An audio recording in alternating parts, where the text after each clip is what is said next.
Greetings, everybody, and welcome to Tri-State Triumphs for July 31st, our 40th guest right here on the program. And we saved a very special one for you from the first family of Quincy Golf, former 1990 state champion as part of the Quincy High Blue Devil, former Little People's player for years and years, former team captain at the University of Notre Dame, and currently the director and co-founder of the Plain Truth Golf Institute in Texas.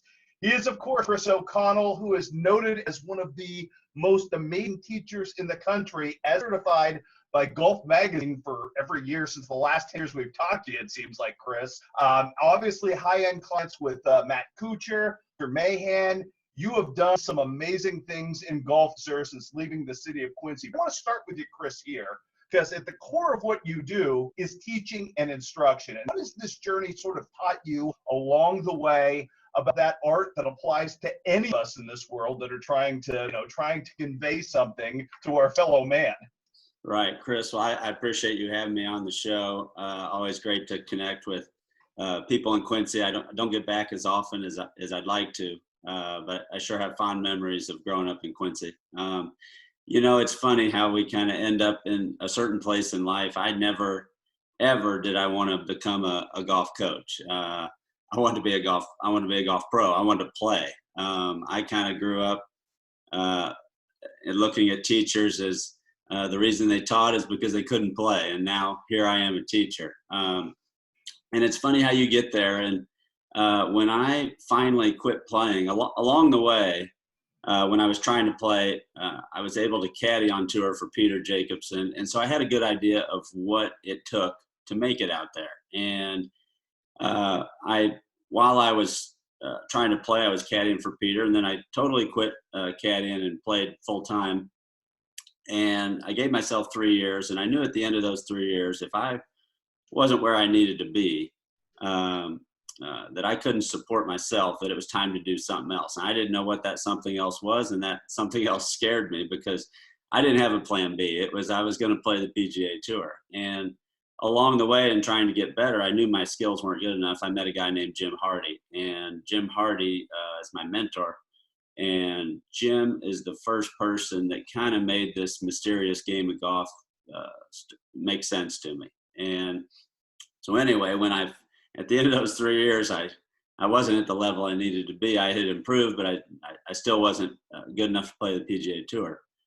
I started trying to think about what do I want to do. And in the course of meeting Jim Hardy and spending countless hours with him, I felt like, I think I've gained some knowledge, and I think I might be able to help some people with that knowledge. And so that's when I decided to start teaching. But it's funny how we end up there. And now, I really feel like I'm doing what I was meant to do all along, but my whole plan was to play, and it was going to be all about me. I wasn't helping others. And the beauty of it is it's fun to help somebody. And I'm still involved with the tour because I'm helping guys to try to better their craft there, but just helping junior golfers to make their high school team, helping somebody to win a club championship, things like that. It's very, very rewarding because you're able to touch a lot of people along the way. I think you know better than anybody that this is such an esoteric sport, and there are so many things beyond talent that come into this. It is a little bit humbling. And I know, at moments when the best golfers on the planet are humbled, they do in fact come to you. And in moments when hackers like me are humbled, we also come to you. What's the line of delineation for all of us? Is there one central thread for golfers that you try to impart in trying to get the best out of them?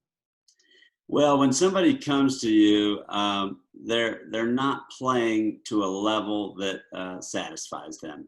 They've probably played at a higher level, and they're currently not meeting that level. And so, golf is, I think, once you've reached a certain level, it's hard to play it at a level lower than you're capable of. And so, usually when somebody comes to me, the energy isn't the greatest. I mean, you usually don't take lessons when you're playing well. And so my goal is it doesn't matter who's standing in front of me. I may be with a total beginner and I'm just simply trying to not even get the ball in the air. We're just trying to make contact. Obviously with a tour player, your normal golfer would watch a tour player and think they never hit a bad shot. Well, it's all relative. And the slightest imperfection in the strike, they're losing control of their golf ball. So for me, it's all about trying to get people to hit more good ones and better bad ones. And if we can do that, there's improvement. And improvement means going from a 22 handicap to a 19 handicap. Somebody comes to me as a 22 handicap, very, very rarely is that person going to become a scratch. And so for me, it's about getting better, taking what you have and getting better. And a 22 going to a 19 to a good golfer doesn't sound like that big a deal, but to that 22, to be able to go out and shoot 3 or 4 or 5 shots less than he's used to, that gets him excited and that makes him want to play golf. You kind of hinted at it a little, Chris, but one of the biggest reasons I wanted to have you on is, we're talking to kids in this pandemic about finding their place in this world. And I know how much you grew up with golf and love golf. And when the professional dream didn't happen for you the way you wanted it to, you found another evolution of that. What advice would you give to kids with a passion or a passion project based on your own life and your way to find something to give you proximity to your favorite hobby, something you love the most, about finding their own path in this world? Yeah, I'm a big believer in finding something that you're passionate about, and if you can do that, then it's never really a job. I joke that I don't consider what I do a job. Fortunately, it pays the bills. But find something that you really, really love to do, and things will seem to work their way out. But if you're passionate about it, you're not sitting around Sunday night kind of in a bit of depression because the weekend's over and you got to go to work. And if you can do that, I understand that that's not always the easiest thing to do, but if you can find something that you have a love for, something that gets you excited, you'll end up the rest of your life feeling like you never really had a job. I marvel at how much the city of Quincy is sort of intertwined into the golf world at large. I know a lot of that for you, for your brother, owes your dad, and for this community for that matter. I was just at the city tournament on Sunday. You hold up the trophy, there's your dad's name all over thing. It's a pretty incredible legacy. How proud are you of sort of the impact that not only your family has had on Quincy, but that Quincy has had on golf, just based on the fact that it has stuck out its tentacles long beyond Adams County? Yeah, that's a great question. Growing up, you don't know what you don't know, and I grew up in looking back on it in a tremendous golf community. Didn't know it at the time, only know it now because looking back on it. But the people really, really love golf, and there's a lot of good players that come out of golf, a lot of great club pros there, Les Holcomb, Lynn Roseley. You've got Gideon at Quincy Country Club now, Mark Christensen, what Nan Ryan did. The Pepsi Little Peoples, before the AJGA, people don't realize that was one of the major tournaments in junior golf in the country. You've got Quincy Country Club, you've got Westview, you've got Spring Lake, you've got Cedar Crest. It's really for a smaller community. They are very, very passionate about golf, and golf means a lot to that community. You've had some successes very early in your life. Starting with Little Peoples, which you touched on, and you started playing at 4 or 5 Little Peoples when you jumped into that? Yeah, people ask me, when did you start taking golf? And I kind of respond, I don't even remember when I started. From the moment I have memories, I was playing golf. And, Nan Ryan started that, and I believe you could start playing when you're 3 or 4 years old, which my girls are 8 and 9 and they still haven't played a tournament. So I'm really slacking. I need to find them a good golf instructor. Very nice. I want to talk to you a little bit about the experience at Quincy High and that state championship, and that's sort of the pinnacle of it. And as a team, that's a really good team looking back. You guys are in the Hall of Fame, all that you accomplished. Was that sort of the moment that you knew that golf maybe was something, or had you always had that thought, but that golf is something that maybe, man, if everything goes right, I make this happen? You know, high school golf, I have fond memories of my high school golf. Don Kelly was the coach there. My brother was 3 years older. And so I got to watch my brother kind of experience high school golf before I did. And my brother had some good players on the team, but when I was a freshman, all of a sudden, my brother was on the team, Brett Roseley was on the team, John Gilchrist, Scott Gilliland had transferred in, which Scott Gilliland, one of the most talented players ever to come out of Quincy, and Tony Carnival and myself were freshmen. And all of a sudden, we had some really good players, and golf was the thing that they did. It was it wasn't kind of a sport on the side. And starting in my freshman year, I believe we finished third.